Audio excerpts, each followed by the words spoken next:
பரிசுத்த யோவான் எழுதின சுவிசேஷம் 20ஆம் அதிகாரம் 30-31 வசனங்களை வாசிக்க கேட்போம். யோவான் 20ஆம் அதிகாரம் 30-31 வசனங்கள். இந்த புஸ்தகத்தில் எழுதியிராத வேறு அநேக அற்புதங்களையும் இயேசு தமது சீஷருக்கு முன்பாக செய்தார். இயேசு தேவனுடைய குமாரனாகிய கிறிஸ்து என்று நீங்கள் விசுவாசிக்கும்படியாகவும், விசுவாசித்து அவருடைய நாமத்தினாலே நித்திய ஜீவனை அடையும்படியாகவும் இவைகள் எழுதப்பட்டிருக்கிறது. இயேசு அற்புதமான ஒரு ஆண்டவர். அவர் இந்த உலகத்தில் உலாவின நாட்களில் போன இடமெல்லாம் அற்புதங்கள் நடைபெற்றது. அவர் செய்த அற்புதங்கள் ஏராளமானவைகள் இந்த வேத புஸ்தகத்தில் எழுதப்பட்டிருக்கிறது. வசனம் சொல்லுகிறது, இந்த புஸ்தகத்தில் எழுதியிராத வேறு அநேக அற்புதங்களை கூட இயேசு செய்தார். அவர் செய்த அற்புதங்களில் ஒரு சில அற்புதங்கள் தான் இந்த வேதத்தில் எழுதப்பட்டிருக்கிறது. இதற்கு மேல் இன்னும் ஏராளமான அற்புதங்களை இயேசு செய்தார்.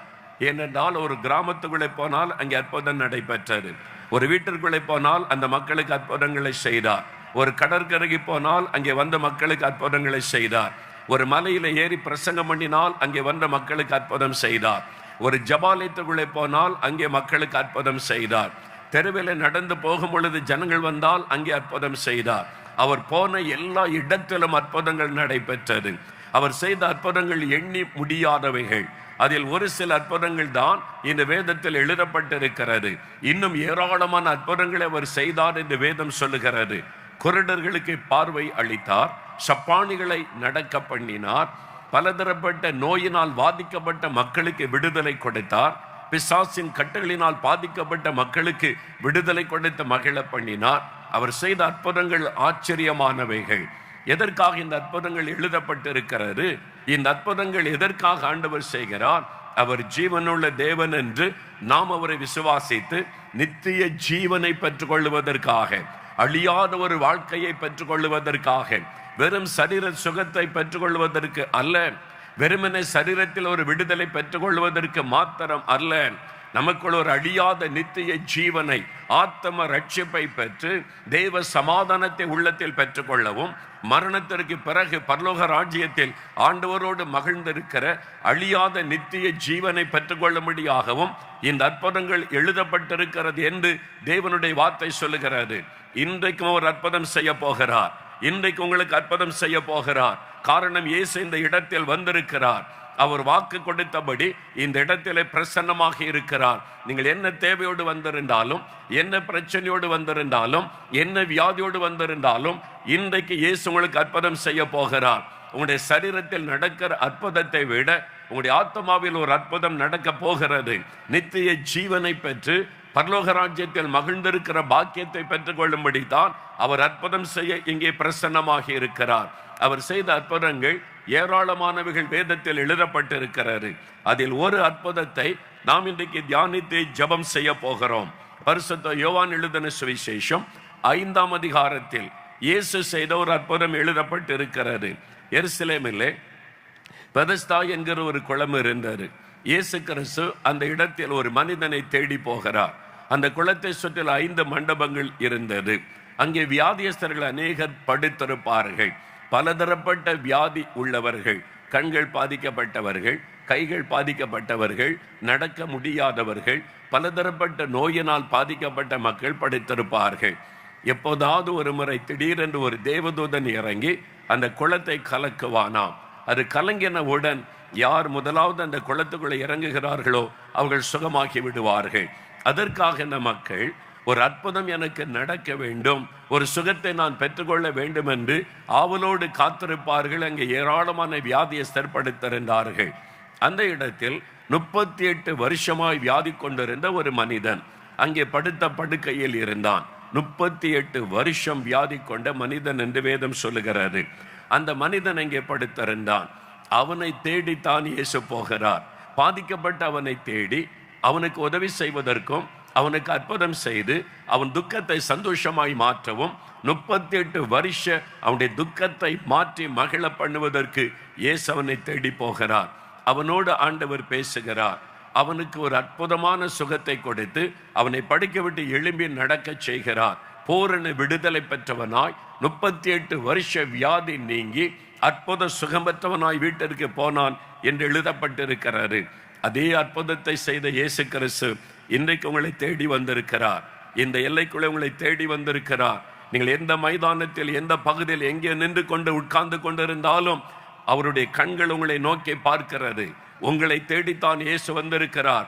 அவர் உங்களை நேசிக்கிறபடியினால் உங்களுக்கு ஒரு அற்புதம் செய்யவும், உங்கள் துக்கத்தை மாற்றவும் இயேசு இன்றைக்கு உங்களை தேடி வந்திருக்கிறார். இந்த மனிதனை ஆண்டவர் தேடி சென்ற அற்புதம் செய்ய காரணம் என்ன? அவனுக்கு இந்த அற்புதம் எப்படி நடைபெற்றது? இயேசு அவனை சந்தித்த போது அவனுடைய நிலைமை எப்படி இருந்தது? அவனுடைய வாழ்க்கையில் இருந்து ஒரு 4 காரியங்களை நம்ம தியானித்து ஜெபம் செய்ய போகிறோம். இது உங்களை குறித்த ஒரு காரியம். நீங்கள் அப்படிப்பட்ட ஒரு பாதிப்போடு, அப்படிப்பட்ட ஒரு காயத்தோடு, அப்படிப்பட்ட ஒரு வேதனையோடு இந்த இடத்தில் வந்து நின்று கொண்டிருக்கலாம். எனக்கு ஒரு அற்புதம் நடந்து விடாதா? என் பிரச்சனைக்கு முடிவு வந்து விடாதா? என் துக்கத்தை ஆண்டவர் மாற்றிவிட மாட்டாரா என்ற ஏக்கத்தோடு இந்த இடத்தில் வந்திருக்கிறீர்கள் அல்லவா? உங்களோடு தான் இன்றைக்கு ஆண்டவர் பேசி கொண்டிருக்கிறார். இந்த மனிதனுடைய வாழ்க்கையில் என்ன நடந்தது? முதலாவது ஒரு வசனத்தை வாசிப்போம். 6வது வசனத்தை வாசிக்க கேட்போம். படுத்திருந்த அவனை இயேசு கண்டு, அவன் வெகு காலமாய் வியாதிஸ்தன் என்று அறிந்து அவனை நோக்கி, சொஸ்தமாக வேண்டும் என்று விரும்புகிறாயா என்று கேட்டார். அவன் வெகு காலமாக வியாதியுள்ள ஒரு மனிதன். வேதம் சொல்லுகிறது, வெகு காலமாக வியாதி உள்ள ஒரு மனிதன் 38 வருஷம் வியாதி படுக்கையிலே படுத்திருக்கிறான். 38 நீண்ட வருஷம். யோசித்து பாருங்கள், 4 நாள் வியாதி படுக்கையிலே படுத்தாலே சரீரமும் சோர்ந்து விடுகிறது, மனதும் சோர்ந்து விடுகிறது. அதுவும் 4 மாதம் ஆகிவிட்டால் ஏன் வாழ வேண்டும் என்ற ஒரு வெறுப்பை உள்ளத்தில் வந்து விடுகிறது. ஆனால் இந்த மனிதன் 38 வருஷம் வியாதி படுக்கையிலே படுத்திருக்கிறான். அவனை தேடித்தான் இயேசு போகிறார். அவனிடத்தில் ஒரு வார்த்தை கேட்கிறார், நீ சுகமாக வேண்டும் என்று விரும்புகிறாயா? ஆண்டவர் உங்களை பார்த்து கேட்கிறார், என் மகனே, என் மகளே, நீண்ட நாள் வியாதி, பிறந்ததிலிருந்து இந்த வியாதி, வெகு காலமாக இந்த வியாதி, வெகு காலமாக இந்த பாதிப்பு, 10 வருடம், 15 வருடம், 20 வருடம் கடந்து விட்டது. இனிமேல் இந்த வியாதி சுகமாகுமா? இனிமேல் சாகும் வரைக்கும் இந்த வியாதியை சுமந்து கொண்டு தான் இருக்க வேண்டும். அப்படிப்பட்ட ஒரு மன சோர்வுக்குள்ளே நீங்கள் வந்திருக்கலாம். நீண்ட நாள் வியாதி, அதாவது நாள்பட்ட வியாதின்னு சொல்லுவாங்க. எவ்வளவு காலம் இருக்குது? 15 வருஷமா இது நாள்பட்ட வியாதிங்க, சுகமாக்க முடியாதுன்னு சொல்லிடுவாங்க. இந்த மாதிரி நாள்பட்ட ஒரு வியாதி அவனை பாதித்து படுக்கையில் இருக்கிறான். இயேசு அவனிடத்தில், நீ சுகமாக வேண்டும் என்று விரும்புகிறாயா என்று கேட்கிறார். முதலாவது, உங்களுடைய விருப்பத்தை தேவன் அறிந்து கொள்ள விரும்புகிறார். நீங்கள் விரும்பினால் உங்களுக்கு அற்புதம் செய்வார். இயேசு யாரையும் கட்டாயப்படுத்துகிற தேவன் அல்ல. நீ விரும்புகிறாயா? உனக்கு விடுதலை வேண்டும் என்று விரும்புகிறாயா? நீ சுகம் பெற வேண்டும் என்று விரும்புகிறாயா? உன் குடும்பத்தில் இந்த அற்புதத்தை நான் செய்ய வேண்டும் என்று விரும்புகிறாயா? உங்களுடைய விருப்பத்தை நிறைவேற்றுகிற ஒரு தேவன். முதலாவது உங்களுடைய இருதயத்தில் விரும்ப வேண்டும். 2வது விசுவாசிக்க வேண்டும். அவன் இயேசுவின் வார்த்தை விசுவாசித்தான், அற்புத சுகம் உண்டானது. நீங்கள் விரும்பி விசுவாசிக்கும் பொழுது இன்றைக்கு ஒரு அற்புதத்தை இந்த இடத்தில் பெற்றுக்கொள்வீர்கள். நெடுநாள் வியாதினாலே இனி அவ்வளவுதான் என்ற நிலைமைக்கு நம்ம வந்து விடுகிறோம். ஆனால் இயேசு அற்புதமான தேவன். தூத்துக்குடி பட்டணத்தில் பொன்மணி என்கிற ஒரு தாயார், அந்த தாயாரை எனக்கு தெரியும். அவர்களுக்கு என்ன பிரச்சனை? 54 வருஷமாக நரம்பு மண்டலம் பாதிக்கப்பட்டு அவருடைய விரல்கள் மடங்கி இருக்கும். நம்மை போல நிமிர்த்த முடியாது, விரல்கள் மடங்கி இருக்கும். 54 வருஷம். யோசித்து பாருங்க, ஆச்சரியமான ஒரு காரியம்தான். 54 வருஷம் நரம்பு மண்டலம் பாதிச்சு விட்டது, நர்வஸ் சிஸ்டம் எல்லாம் பாதிக்கப்பட்டு விட்டது. டாக்டர் சொல்லிட்டாங்க விரல் மடங்கி இருக்கும். அவருடைய பிள்ளைகள், பேர பிள்ளைகள் விரலை நீட்டி வச்சு பார்ப்பாங்க, டக்குன்னு மடங்கி கொள்ளும். அவங்களால ஒரு டம்ளரை கூட தூக்க முடியாதான், இப்படி பிடித்து தூக்க முடியாது, விரல்கள் மடங்கி இருக்கும். சாப்பாட்டை கையினால பிசைந்து சாப்பிட முடியாது, ஸ்பூன் வைத்து தான் அவங்க சாப்பிட முடியும். நீண்ட நாள் வியாதி. எத்தனை மருத்துவம் செய்திருப்பாங்க, எவ்வளவு மருந்து மாத்திரைகளை சாப்பிட்டு இருப்பார்கள். இப்பொழுது 54 வருஷம் கடந்து விட்டது, அவ்வளவுதான் என்று. ஆனால் அவங்க நம்முடைய டிவியில் நிகழ்ச்சியை பார்த்தபோது, இயேசு செய்த அற்புதங்களை மக்கள் சாட்சியாக சொன்னதை கேட்டபோது உள்ளத்துக்குள்ள ஒரு விசுவாசம் துளிர்க்க ஆரம்பித்தது. இவங்களுக்கெல்லாம் அற்புதம். 20 வருஷம், 25 வருஷம், 30 வருஷம் வியாதியெல்லாம் இயேசு குணமாக்கி இருக்கிறாரு, அப்ப எனக்கும் சுகம் தர முடியும். ஒரு விசுவாசம் உள்ளத்திலே துளிர்க்க ஆரம்பித்தது. ஆசை வர ஆரம்பித்தது, எனக்கும் சுகம் வேண்டும். இதுவரைக்கும் இத்தனை வருடம் கடந்து விட்டது, இன்னும் வாழப்போவது எத்தனை காலம், அவ்வளவுதான் என்று இருந்தார்கள். இப்போ ஒரு ஆசை வந்தது, எனக்கும் சுகம் வேண்டும். விசுவாசம் வந்தது, இயேசு என்னை குணமாக்குவார் என்று சொல்லி. ஆகவே அவர்கள் நிகழ்ச்சியை பார்த்து ஜெபிக்க ஆரம்பித்தார்கள். அவருடைய மகள், மருமகன், பேரப்பிள்ளைகள் குடும்பமா சேர்ந்த ஒரு நாள் நம்ம ஜெபிக்கலாம், இயேசு சுகம் தந்து விடுவார். வீட்டில் உட்கார்ந்து ஜெபிக்கிறாங்க. அந்த வீட்டில் உட்கார்ந்து குடும்பமாக ஜெபிக்கிறாங்க. ஆண்டவருடைய கரம் தொட்டது. எப்போ அவங்க ஆசைப்பட்டு விசுவாசத்தோடு ஜெபித்தார்களோ இயேசுடைய கரம் தொட்டது. அவ்வளவுதான். அந்த நிமிஷம் ஆண்டவருடைய கரம் தொட்டது. அடுத்த நாள் காலை எழும்புறாங்க, விரல்கள் நீண்டு இருக்கிறது, மடங்கி இருந்த விரல்கள் நீண்டு இருக்கிறது. 54 வருட வியாதியை கர்த்தர் மாற்றிவிட்டார்.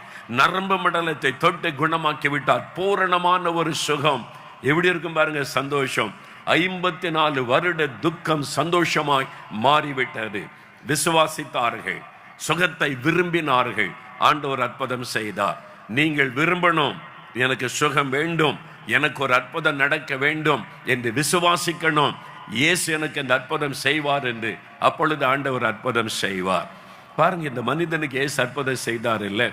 வேலூர் பட்டணம் இருக்குல்ல, வேலூர் பக்கத்தில் ஒரு ஜபமலை இருக்கிறார். அது சிஎஸ்ஐ திருச்சபைக்கு சொந்தமான ஜபமலை என்று. குறிப்பிட்ட நாட்களில் அந்த மலை மேலே ஏறி மக்கள் ஜெபிக்கிறாங்க. அப்படிப்பட்ட இடம் இருக்கிறாரு. ஒரு சமயம் அந்த மலை அடிவாரத்தில் ஒரு கூட்டம் நடத்த வேண்டும் என்று சொல்லி பேராயர் அவர்கள், அங்குள்ள சபை போதகர் அவர்கள் கேட்டுக்கொண்டதுனால அந்த அழைப்பை ஏற்று நான் போயிருந்தேன். மைதானத்திலே கூட்டம் நடைபெற்றது. இப்படி திரள் கூட்ட மக்கள் ஆண்டவருடைய வார்த்தையை கேட்க வந்திருந்தார்கள். ஆண்டவருடைய வார்த்தையை நான் பிரசங்கம் பண்ணி ஜெபித்த போது ஆண்டவருடைய சுகமளிக்கிற வல்லமை, விடுதலை அளிக்கிற வல்லமை மக்கள் மீது இறங்குவதை நான் பார்க்க முடிந்தது. அநேகர் விடுதலை சுகத்தை பெற்றுக்கொண்டார்கள். சுகம் பெற்று விடுதலை பெற்றவர்கள் இயேசுவை மகிமைப்படுத்த நீங்கள் வரலாம் என்று அழைப்பு கொடுத்த போது பலர் மேடையில் வந்து சாட்சி சொன்னார்கள். அதில் ஒரு சாட்சியை என்னால் மறக்க முடியாதது. ஒரு சகோதரி வந்தார்கள். அவங்க டீச்சராக பணி செய்கிறார்கள். அவளுக்கு 45 வயது. டீச்சராக பணி செய்து கணவர் பிள்ளைகளோடு வாழுகிறார்கள். அவங்க சொன்ன சாட்சி தான் எல்லாரையும் அதிர பண்ணினது. என்னவென்றால், அவள் பிறக்கும் பொழுதே ஒரு கண்ணிலே பார்வை கிடையாது, பார்ன் பிளைண்ட். ஒரு கண்ணில் தான் பார்வை, ஒரு கண்ணில் பார்வை கிடையாது. குழந்தை வளர ஆரம்பித்த போது மாற்றத்தை பார்த்த பெற்றோர் டாக்டரிடத்திலே கொண்டு போனார்கள். கண்ணை பரிசோதித்து பார்த்துவிட்டு ஒரு கண்ணில் பார்வையே இல்லை, ஒரு கண்ணில் தான் பார்வை இருக்கிறது. பெற்றோர் எவ்வளோ டாக்டரிடத்திலே கொண்டு போனார்கள். டாக்டர் சொன்னாங்க, இது இடையிலே ஒரு பாதிப்பு வந்திருந்தால் சரிப்படுத்த முடியும், இது பிறவி குறைபாடு, பிறவிலேயே அந்த கண்ணில் பார்வை இல்லை, ஒன்றுமே செய்ய முடியாது. ஒரு கண்ணில் பார்வை இருக்குல்ல, அதில் பிள்ளை பிழைத்து கொள்ளும் என்று ஆறுதல் படுத்தி அனுப்பிட்டாங்க. அந்த ஒரு கண்ணோடு வாழ்ந்து படித்து அவங்க பட்டம் பெற்று டீச்சர் ட்ரைனிங்லாம் முடித்து திருமணமாகி பிள்ளைகள் இருக்கிறாங்க, டீச்சராக வேலை செய்கிறாங்க. அவங்க நினச்சிட்டாங்க, இது பிறவிலே எனக்கு இந்த பாதிப்பு, இத்தனை வருட காலம் அப்படியே வாழ்ந்து பழகி வந்து விட்டார்கள். அன்றைக்கு கூட்டத்தில் ஆண்டவருடைய வசனம், ஆண்டவருடைய வார்த்தை அவருக்குள்ளே ஒரு விசுவாசத்தை உண்டாக்கினார். 2000 ஆண்டுகளுக்கு முன்பாய் பிறவி குருடர்களுக்கு பார்வை கொடுத்த இயேசு அவர் இன்றைக்கும் உயிரோடு இருக்கிறார் என்றால் இன்றைக்கு அப்படி அற்புதம் செய்யணுமே, அவர் செய்வதற்கு ஆயத்தமாக இருக்கிறார் என்று இந்த ஊழியக்காரர் சொல்லுகிறாரு. இன்றைக்கும் இயேசு அற்புதம் செய்கிறார். 2000 ஆண்டுகளுக்கு முன்பாக எப்படி செய்தாரோ அதே விதமான அற்புதம் செய்கிறார் என்று இந்த ஊழியர் சொல்லுகிறாரு. அப்போ எனக்கு கண்ணில் பார்வை கொடுக்க முடியுமே.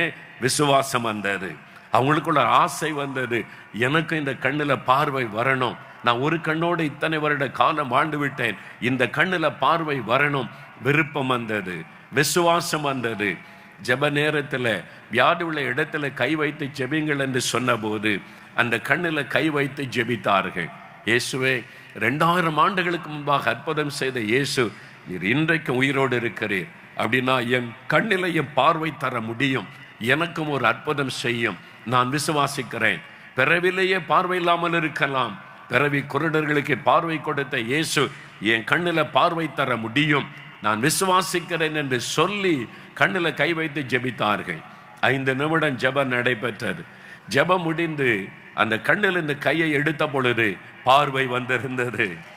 அவனுக்கு ஆச்சரியம், பார்க்குறாங்க, முதல் முறை அந்த கண்ணில் பார்வை வந்திருக்கிறது. எப்படி இருக்குன்னு யோசித்து பாருங்க. மேடையில் பிஷப் ஐயா போதர்கள் எல்லாரும் இருக்கிறாங்க. எல்லாருக்கும் தெரிந்த ஒரு நபர் வந்து மேடையில் ஆச்சரியமா சொல்லுகிறார்கள், இப்ப எனக்கு 2 கண்ணிலே பார்வை இருக்கிறது, ஒரு அற்புதம் நடந்திருக்கிறது, இயற்கைக்கு மேற்பட்ட ஒரு காரியம், அதுதான் அற்புதம், இயேசுவால் அதை செய்ய முடியும். இன்றைக்கு இந்த நாளில் நீங்கள் எந்தப்பட்ட வியாதியில பாதிக்கப்பட்டிருந்தாலும், நாள்பட்ட வியாதியினாலே பாதிக்கப்பட்டிருந்தாலும், சரீரத்தில் வேதனையோடு இந்த இடத்தில் வந்திருந்தாலும், அவர் சொல்லுகிறார், நீ சுகமாக வேண்டும் என்று விரும்புகிறாயா மகனே, மகளே, நீ சுகமாக வேண்டும் என்று விரும்புகிறாயா? என் ஆண்டவர் உங்களை பார்த்து கேட்கிறார், உங்களுடைய பதிலை எதிர்பார்க்கிறார். நீங்க விரும்பினால், விசுவாசித்தால் இன்றைக்கு இந்த இடத்தில் அற்புதம் நடக்கும். நீங்கள் இருக்கிற இடத்தில் இயேசு உங்களை தொடுவார். நீங்கள் இருக்கிற இடத்தில் உங்களுக்கு அற்புத சுகம் உண்டாகும். 38 வருஷம் நெடுநாள் வியாதி, ஆண்டவர் அவனுக்கு ஒரு அற்புதம் செய்தார். 2வது அந்த மனிதனை பாருங்கள், 7வது வசனம், யோவான் 5ஆம் அதிகாரம் 7வது வசனத்தை வாசிக்க கேட்போம். அதற்கு வியாதியஸ்தன், ஆண்டவரே, தண்ணீர் கலக்கப்படும் போது என்னை குளத்தில் கொண்டு போய் விடுகிறதற்கு ஒருவரும் இல்லை, நான் போகிறதற்குள்ளே வேறொருவன் எனக்கு முந்தி இறங்கி விடுகிறான் என்றான். இயேசு கேட்கிறார், நீ சுகமாக வேண்டும் என்று விரும்புகிறாயா என்று. அவன் என்ன பதில் சொல்கிறான் பாருங்கள், என்னை தண்ணீரிலே கொண்டு போய் விடுவதற்கு ஒருவரும் இல்லை, நான் சுகம் பெற விரும்புகிறேன், வாஞ்சிக்கிறேன், ஏங்கிக் கொண்டிருக்கிறேன் 38 வருடம், ஆனால் எனக்கு உதவி செய்ய யாரும் இல்லை. I have nobody to help me, O Lord. எனக்கு ஒருவரும் இல்லை. நான் இந்த அற்புதத்தை யோசித்து பார்த்தேன். இயேசு தன்னை தேடி வந்த மக்களுக்கு அற்புதம் செய்தார், அல்லது யாராவது இயேசுவண்டை வியாதியஸ்தரை கொண்டு வருவாங்க, அவங்களுக்கு அற்புதம் செய்தார், அல்லது யாராவது வந்து கூப்பிடுவாங்க, எங்க வீட்டுக்கு வாங்க அற்புதம் செய்யுங்கன்னு சொல்லி ஆண்டவர் போய் அற்புதம் செய்வார். ஆனால் இயேசு போனால் நிறைய வியாதிஸ்தர் இருக்கிறாங்க. இந்த ஒரு மனிதனை மாத்திரம் ஆண்டவர் பார்த்து குணமாக்கி விட்டு போய் கொண்டிருந்தார். ஓய், ஏன் இந்த ஒரு மனிதனை மாத்திரம் ஆண்டவர் தேடி சென்று அற்புதம் செய்தார்? என் உள்ளத்தில் இந்த கேள்வியோடு இந்த பகுதியை தியானித்த பொழுது ஆவியானவர் ஒரு காரியத்தை எனக்கு காண்பித்தார். காரணம், இந்த மனிதனுக்கு ஒருவரும் இல்லை, ஒருவரும் இல்லை. 38 வருஷத்துக்கு முன்னாலே அவருடைய பெற்றோர் கொண்டு வந்து விட்டுருப்பாங்க, இங்க இரு, கொஞ்ச நாள் தங்கி இருந்திருப்பாங்க, நாங்க தண்ணீர்ல வீடுக்கு கொண்டு போய் விடுகிறோம்னு சொல்லி. வருஷங்கள் கடந்து விட்டது, எல்லாம் போயிட்டாங்க. நண்பர்கள் சில வருடக்கான வந்து வந்து பார்த்துருப்பாங்க, எப்படி இருக்க, நல்லா இருக்க, சுகமாயிரும் சொல்லியிருப்பாங்க. எவ்வளவு காலம், எத்தனை காலம், எல்லாரும் போயிட்டாங்க. சொந்தக்காரங்க இப்ப யாருமே அவனை பார்க்க வருவது இல்லை, தனித்து விடப்பட்டவனாய் இருக்கிறான். அவன் சொல்லுகிறான், nobody is here to help me Lord. என்னை நேசிக்க ஒருவரும் இல்லை, அன்பு காட்ட ஒருவரும் இல்லை, எனக்கு உதவி செய்ய ஒருவரும் இல்லை, தனிமையாய் வேதனைப்பட்டு கொண்டிருக்கிறேன். ஆகவேதான் இயேசு அவனை தேடி போனார். நீ வேதனையோடு வந்திருக்கிறாய் அல்லவா, எனக்கு யாரும் இல்லை, உதவி செய்ய யாரும் இல்லை, என்னை புரிந்து கொள்ள யாரும் இல்லை, உங்களை தேடித்தான் என்று இயேசு வந்திருக்கிறார். நேசரத்திலிருந்து சாத்தான்குளம் போகிற வழியில பேய்க்குளம் என்ற ஒரு ஊர் இருக்கிறாரு. அங்கே தொழுநோய் மருத்துவமனை இருக்கிறாரு. அந்த மருத்துவமனையில் இருக்கிற வியாதியஸ்தர்களுக்கு ஒவ்வொரு கிறிஸ்துமஸ் காலத்தில் நாங்கள் போய் புது உடை கொடுத்து விருந்து கொடுப்பது உண்டு. அவங்களுக்கு இயேசுவின் அன்பை பற்றி சொல்லி ஜெபித்து விட்டு வருவோம். அநேக ஆண்டுகளுக்கு முன்னால் நல்ல ஒரு அருமையான ஒரு டாக்டர், அந்த மக்கள் மேலே ரொம்ப அன்போடு கவனித்த டாக்டர். ஒவ்வொரு வருஷமும் நான் போவேன். ஒரு வருஷம் நான் போயிருந்த போது அங்கே வந்திருந்த அந்த நோயாளிகளுக்கு எல்லாம் உடையெல்லாம் கொடுத்து முடிந்தது. டாக்டர் சொன்னாங்க, சிலரால் நடக்க முடியாது, படுக்கையிட்டு வர முடியாது, படுக்கையில் உள்ளே இருக்கிறாங்க, நீங்கள் வந்து அவங்கள பார்த்து இந்த உற்சாகப்படுத்த முடியுமா என்று. நான் வர்றேன் டாக்டர்னு சொல்லி அந்த ஆஸ்பத்திரி உள்ளே வியாதியஸ்தர்கள் தங்கி இருக்கிற பகுதிக்குள்ளே போனேன். சிலர் நடக்க முடியாமல் ரொம்ப பாதிக்கப்பட்ட நிலைமையில் படுக்கையில் இருந்தார்கள். அவர்களுக்கு நேரடியாக போய் உடை கொடுத்து அவங்கள்ட்ட அன்பாக பேசி கொண்டு வந்தேன். அதில் ஒரு சின்ன தம்பி இருந்தான், 12 வயசு இருக்கும். அவன் படுக்கைக்கு பக்கத்தில் போன உடனே டக்குண்டு கவிழ்ந்து அப்படியே படுத்து கொண்டான், முகத்தை மூடிக்கொண்டான். டாக்டர் சொல்கிறாங்க, உன்னை பார்க்க ஒரு ஐயா வந்திருக்கிறாங்க, நீ பாருன்னு சொன்னால் எழும்பவே இல்லை, முகத்தை மூடிக்கொண்டு அப்படியே படுக்கையில் அப்படியே படுத்திருந்தான். பல நிமிட நேரம் நின்றோம், பலவிதமாய் சொல்லி பார்த்தோம். அவன் முகத்தை திருப்பவும் இல்லை, பார்க்க விரும்பவும் இல்லை. நான் டாக்டரிடத்தில் கேட்டேன், ஏன் இந்த பையன் அப்படி நடந்து கொள்ளுகிறான்? அவள் சொன்னார்கள், அவனுடைய இருதயத்தில் உண்டான ஒரு காயம். அவனுடைய பெற்றோர் பல மாதங்களுக்கு முன்பாக இவனை அழைத்து கொண்டு என்னிடத்திலே வந்தார்கள். அவனுடைய சருமத்தில் ஒரு விதமான அந்த காரியங்கள் காணப்படுகிறது, அதை பரிசோதித்து பாருங்க என்ன வியாதி என்று சொன்னார்கள். நான் அதை பரிசோதித்த போது இது தொழுநோய் தான் என்பது உறுதியாக்கப்பட்டது. நான் சொன்னேன், இதை சுகமாக்கி விடலாம், இங்கே கொஞ்ச நாள் தங்கட்டும், அவனுக்கு சுகமாக்கி நீங்கள் கூட்டிக் கொண்டு போக முடியும், அப்போது நீங்கள் வந்து பாருங்கள், நாங்கள் கவனித்துக் கொள்வோம் என்று அனுப்பினேன். சரி என்று போனவர்கள் தான். ஒரு நாள் கூட அவனுடைய பெற்றோர் திரும்பி வரவே இல்லை. இங்கே இருக்கிற நோயாளிகளை பார்க்க அவருடைய குடும்பத்தார் வருவார்கள், சொந்தக்காரங்க வருவாங்க, அவங்களை வந்து பார்த்து பேசிட்டு போவாங்க. ஆனால் பல மாதம் கடந்து விட்டது. இந்த சின்ன பையனை பார்க்க அவனுடைய பெற்றோரும் வரவில்லை, உறவினர் ஒருவரும் வரவில்லை. அவன் ஏக்கத்தோடு காத்திருப்பாங்க, அம்மா வருவாங்க, எங்கள் அப்பா வருவாங்க, என்னை பார்க்க வருவாங்கன்னு சொல்லி அவர்கள் மறந்து போனார்கள். இவனை மறந்து போனார்கள். வியாதிப்பட்ட பிள்ளை தானே, அதுவும் தொழுநோய் வந்து விட்டது, இனிமேல் எதற்கு என்பதை போல மறந்து விட்டார்கள். அந்த டாக்டர் சொன்னாங்க, அவனுடைய உள்ளம் காயப்பட்டு விட்டார். சரீரத்தில் உண்டான நோய் காயத்தை விட அவனுடைய உள்ளத்தில் உண்டான காயம் பெரிது. ஆகவே அவன் யாரிடத்திலும் பேச விரும்புவதில்லை. அப்படியே முகத்தை மூடிக்கொள்ளுவான், கவிழ்ந்து படுத்து கொள்ளுவான். நான் பல சமயங்கள் வந்து வெகு நேரம் உட்கார்ந்து பேசின பிறகு கொஞ்சம் என்னோடு பேசுவான், நான் ஆறுதல் படுத்துவேன் என்பதாய் சொன்னார்கள். காரணம், எனக்கு யாரும் இல்லை, என்னை நேசிக்க யாரும் இல்லை, எனக்கு அன்பு காட்ட யாரும் இல்லை. சொந்த தாய் தகப்பனே என்னை மறந்து விட்டார்கள். ஒரு மனவேதனை. இன்னைக்கு அப்படிப்பட்ட துக்கத்தோடு நீ வந்திருக்கிறாய் அல்லவா மகனே, மகளே, அப்படிப்பட்ட ஒரு காயத்தோடு நீ வந்திருக்கிறாய் அல்லவா. எல்லாரும் இருக்கிறாங்க, ஆனால் யாருமே இல்லை. பெற்றோர் இருந்தும் நான் ஒரு அனாதை போல் இருக்கிறேன். என் குடும்பத்தில் எல்லாரும் இருந்தும் நான் ஒதுக்கப்பட்டிருக்கிறேன், மறக்கப்பட்டிருக்கிறேன், எனக்கு யாரும் இல்லை என்ற ஒரு மனவேதனை. அந்த துக்கத்தோடு இந்த இடத்தில் நீங்கள் வந்திருக்கலாம். உங்களை சந்திக்கத்தான் இயேசு வந்திருக்கிறார். உங்களை சந்தித்து உங்களை ஆறுதல் படுத்த உங்களுடைய துக்கத்தை மாற்றத்தான் இன்றைக்கு இயேசு உங்களோடு பேசிக்கொண்டிருக்கிறார். 27 சங்கீதம் 10 பக்தன் சொல்லுகிறான், தாயும் தகப்பனும் கைவிட்டாலும் கர்த்தர் என்னை சேர்த்துக் கொள்ளுவார், என் பெற்றோரே என்னை மறந்து விட்டாலும் என் ஆண்டவர் என்னை சேர்த்துக் கொள்ளுவார் என்பதாக. ஏசாயா 49 15-16 ஆண்டவர் சொல்லுகிறார், ஒரு தாய் தான் பெற்றெடுத்த கை குழந்தையை, பால் குடிக்கிற ஒரு சின்ன கை குழந்தை ஒரு தாய் மறப்பாளோ? அவர்கள் மறந்தாலும் நான் உன்னை மறப்பது இல்லை. ஒரு தாய் தன் கை குழந்தையை மறந்தாலும் நான் உன்னை மறப்பதில்லை என்று ஆண்டவர் சொல்லுகிறார். நம்ம அவ்வளவாய் நேசிக்கிற ஒரு ஆண்டவர். ஏசாயா 66:13 சொல்லுகிறார், ஒரு தாய் தேற்றுவதை போல நான் உன்னை தேற்றுவேன் என்பதாக சொல்லுகிறார். அவர் நம்மீது அன்பும் அக்கறையும் உள்ள தேவன் இன்றைக்கு உங்களை தேடி வந்திருக்கிறார். இந்த இடத்தில் எனக்கு யாருமே இல்லை என்று தனிமையில் கலங்கிக் கொண்டிருந்த மனிதனை தேடி வந்தார். அமெரிக்கா தேசத்தில், தென் அமெரிக்காவில், இந்த வட அமெரிக்காவுக்கு தென் அமெரிக்காவுக்கு நடுவில் சில சின்ன தேசங்கள் இருக்கிறாரு. அதில் குவாட்டமாலா என்கிற ஒரு தேசம் இருக்கிறாரு. அந்த தேசத்திற்கு அமெரிக்கா தேசத்தை சார்ந்த T.L. ஆஸ்பான் என்கிற ஒரு ஊழியக்காரர் ஒரு சமய கூட்டம் நடத்த போயிருந்தார்.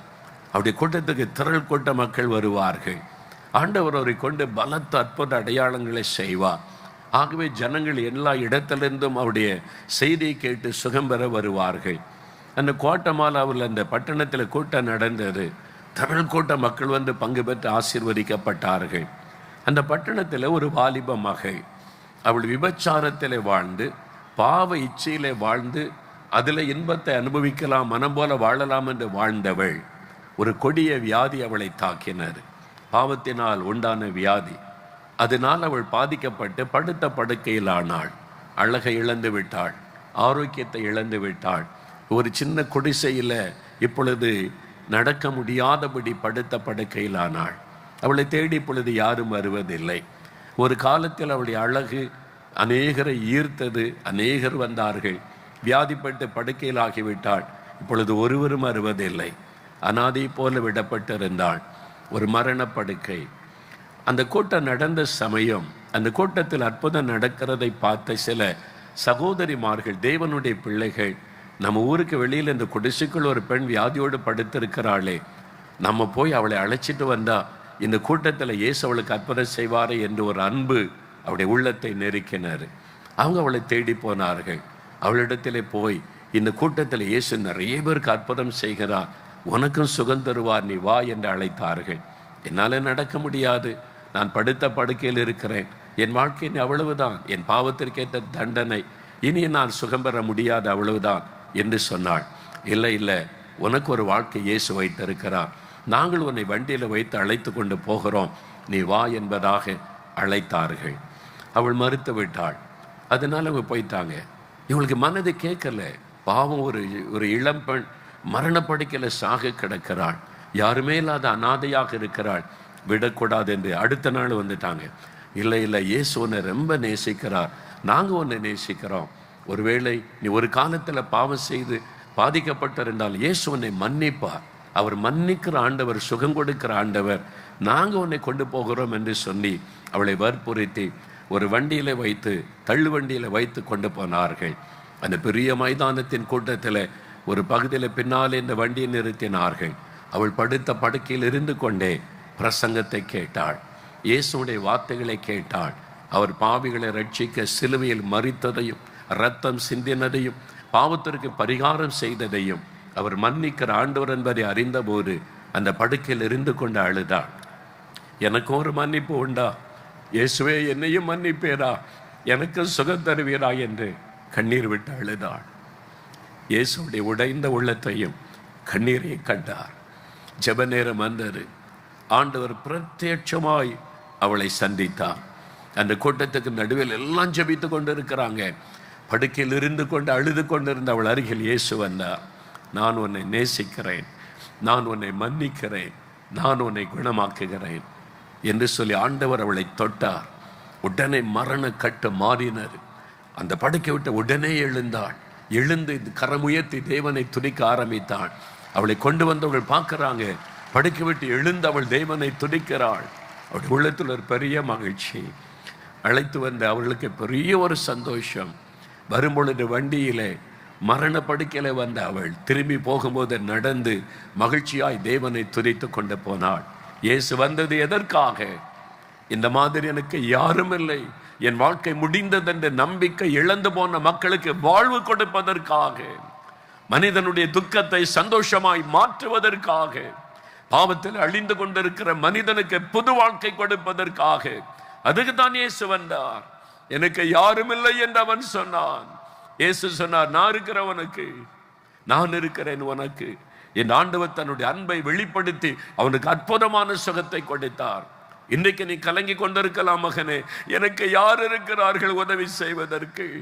எனக்கு யார் இருக்கிறார்கள் என் பாரத்தை புரிந்து கொள்வதற்கு?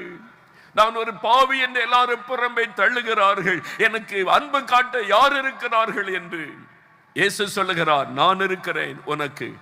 உனக்காகத்தான் இந்த உலகத்தில் ஒரு இரட்சகராக இந்த உலகத்தில் அவதரித்து வந்தேன், உனக்காகத்தான் சிலுவை சுமந்தேன், நான் இருக்கிறேன் உனக்கு என்று ஆண்டவர் சொல்லுகிறார்.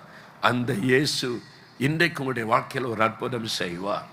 பாருங்கள், அவன் உதவியற்ற மனிதன், ஹெல்ப்லெஸ் மேன். இயேசு உனக்கு உதவி செய்ய போனார். எனக்கு உதவி செய்ய யாருமே இல்லை நினைக்காதங்க, இயேசு இருக்கிறார்.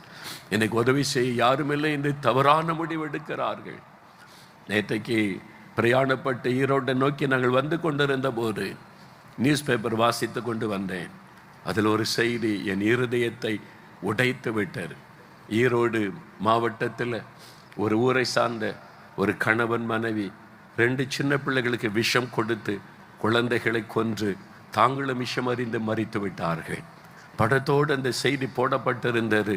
அது என்ன செய்தி என்று வாசித்தால், கடன் கடன் கடன் கடன் பிரச்சனை, வருமானத்துக்கு வழியில், இனி வாழ முடியாது, நமக்கு யார் இருக்கிறாங்க உதவி செய்வதற்கு, மறித்து விடலாம் என்று சின்ன பிள்ளைகள், வாழ வேண்டிய பிள்ளைகளுக்கு விஷம் கொடுத்து தாங்களும் விஷம் அறிந்து மறித்துவிட்ட அந்த செய்தி என் இருதயத்தை உடைத்தது. காரணம் என்ன? தங்களுக்கு உதவி செய்ய ஒரு ஆண்டவர் இருக்கிறார் என்பதை அறிந்திருந்தால் மறிச்சிருக்க மாட்டாங்களே. இந்த இக்கட்டான நேரத்திலும் தங்களை நேசிக்கிற, அன்பு காட்டுகிற, உதவி செய்கிற ஒரு ஆண்டவர் இருக்கிறார் என்பதை அறிந்திருந்தால் தற்கொலை பண்ணியிருக்க மாட்டாங்களே. எனக்கு அன்பானவர்களே, தற்கொலை உடைய பிரச்சனைக்கு முடிவு அல்ல, தற்கொலை உடைய வியாதிக்கு முடிவு அல்ல. எந்த பிரச்சனை, எந்த வியாதி, எத்தனை போராட்டத்திலும் உங்களுக்கு விடுதலை கொடுத்து வாழ வைக்கிற ஒரு ஆண்டவர் இருக்கிறார். அந்த இயேசு இன்றைக்கு உங்களோடு பேசிக் கொண்டிருக்கிறார். அந்த இயேசு உங்களுக்கு உதவி செய்ய வந்திருக்கிறார். உனக்கு நான் இருக்கிறேன், யாருமில்லை என்று ஏன் கலங்குகிறாய்?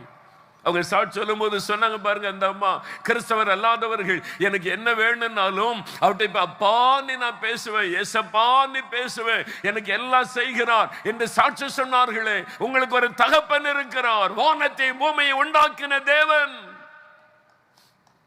உங்ககிட்ட அதை கொண்டு வா, இதை கொண்டு வா, அங்க வா, இங்க வா என்று சொல்லுகிறவர் அல்ல.